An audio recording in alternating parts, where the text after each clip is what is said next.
Hi, this is Larry Parman with the estate planning firm of Parman Easterday. Today I want to talk to you a little bit about a telephone call that I received the other day. And a lady then sent a follow-up email explaining what was going on in her family, and she wanted to know my advice on what she should do. She found us on the internet, and I'll tell you a little bit more about how to go there and find us as well. But let me describe to you a fairly common situation and a challenge when couples create an estate plan. Let's just say we have a couple and their name is Bill and Mary Jones.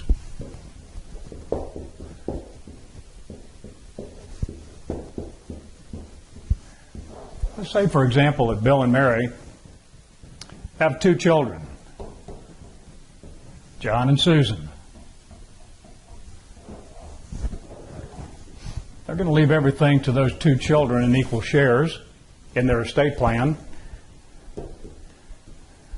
Well, let's put that over here where it's a little, because I'm going to use that space later on. So we're going to have a 50% share and a 50% share to each of the children. Now, John is single, but Susan is married to Jason. And let's say that Bill and Mary both die. But in the meantime, before their death, Susan actually predeceased them. When we sat down and created the estate plan for Bill and Mary, we specifically asked them what they wanted to have happen if a child predeceased them. Do you want Susan's share to go to John? Or do you want Susan's share and John's share to go to their children if they have any?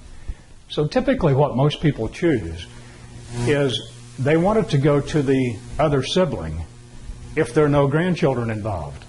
But if there are grandchildren involved, they want to keep that child's share in the bloodline, and they want those assets to go on down to the children.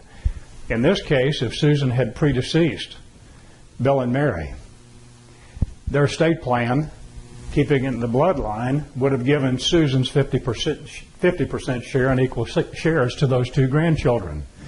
So then the question is, what happens to Jason? And that was the essence of the email and the phone call the other day. Because a couple apparently in Oklahoma had a very, very close relationship with Jason. And they wanted to be sure that the spouse was taken care of upon the death of their child.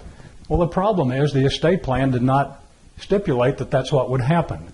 So there were a lot of hard feelings, a lot of issues that were going on because, as it turned out, the deceased child had a lengthy health care battle before death, and the spouse spent a lot of time nurturing, taking care of, just as you would expect them to, but it only firmed up and made stronger the relationship that Bill and Mary had with Jason.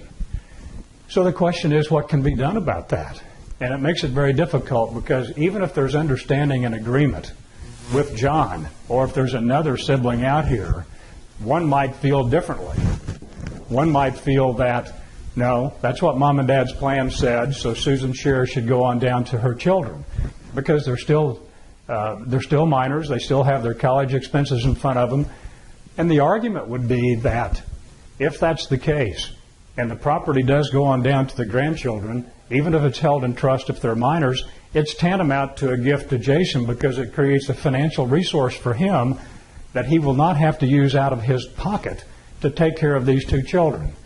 But nonetheless, the question was, can these other siblings choose to overturn the terms of the trust, if you will, and make a provision for Jason, even if they all agree?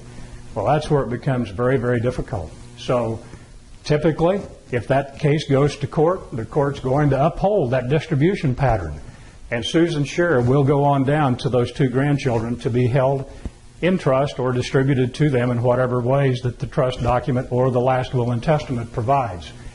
So I guess the point for all of us, the teaching point is, you want to be sure that you carefully think through not just the obvious, but beyond the obvious, and that's where a very experienced estate planning attorney can help so much. We always tell people that our documents are free. You don't pay us for the documents. You pay us for the ability to ask questions, the experience we have, the ability to have you think outside the box, to take into account contingencies that really haven't crossed your mind, and be sure that your plan design incorporates each and every one of them.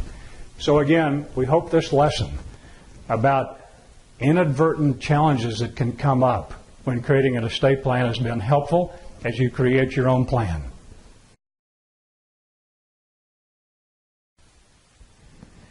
We appreciate you being with us today for this brief estate planning overview. You can contact us one of two ways. Our phone number is 405-843-6100, or you can reach us at www.parmanlaw.com. We appreciate your time. This is Larry Parman, and we'll talk again soon.